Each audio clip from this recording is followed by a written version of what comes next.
ശ്രദ്ധിച്ചിട്ടുണ്ടോ? ഉരുൾപൊട്ടലിലും മണ്ണിടിച്ചിലിലും വന്യജീവി ആക്രമണങ്ങളിലും എപ്പോഴും ജീവൻ നഷ്ടമാകുന്നത് മലയോരവാസികൾക്കാണ്. ആ നിലവിളി അടങ്ങും മുൻപ് ഇരകളായ ആ മനുഷ്യരെ പ്രതികളാക്കി പരിസ്ഥിതി സംരക്ഷക വേഷം കെട്ടുന്നവർ അത് അഴിച്ചു വെക്കണം.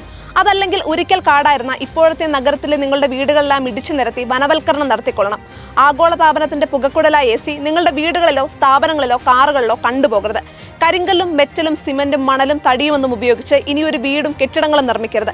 കരിങ്കല്ല് പൊട്ടിച്ച് ഇനിയൊരു റോഡ് നിർമ്മിക്കുകയോ പുതുക്കുകയോ ചെയ്യരുത്. മലമ്പ്രദേശങ്ങളിൽ പാരിസ്ഥിതിക ആഘാതം സൃഷ്ടിക്കുന്ന അണക്കെട്ടുകളിൽ നിന്ന് ഉൽപ്പാദിപ്പിക്കുന്ന വൈദ്യുതി മേലാൽ ഉപയോഗിക്കില്ലെന്ന് പ്രതിജ്ഞ ചെയ്യണം. അതല്ലാതെ ആഗോളതാപനത്തിന് ശമനമില്ല. ഭൂമിക്ക് തീയിട്ടവരുടെ പരിസ്ഥിതി നാടകത്തെക്കുറിച്ച് കേന്ദ്ര സംസ്ഥാന സർക്കാരുകൾക്കും കോടതികൾക്കും ഉൾപ്പെടെ ബോധ്യമുണ്ടായിരിക്കേണ്ടതാണ്. ഒരു പറ്റം മനുഷ്യരുടെ ജീവിക്കാനുള്ള അവകാശത്തിനുമേൽ നടത്തുന്ന കടന്നുകയറ്റമല്ല പരിസ്ഥിതി സംരക്ഷണം. ഭൂമിയെ തീക്കുണ്ടമാക്കി പ്രളയത്തിനും പെരുമഴയ്ക്കും ഉരുൾപൊട്ടലിനും വഴിതെളിച്ച നഗരവാസികൾ അല്പം കൂടി മാന്യത കാണിക്കണം. അത് സർക്കാരായാലും നിയമജ്ഞരായാലും പരിസ്ഥിതിക്കാരായാലും.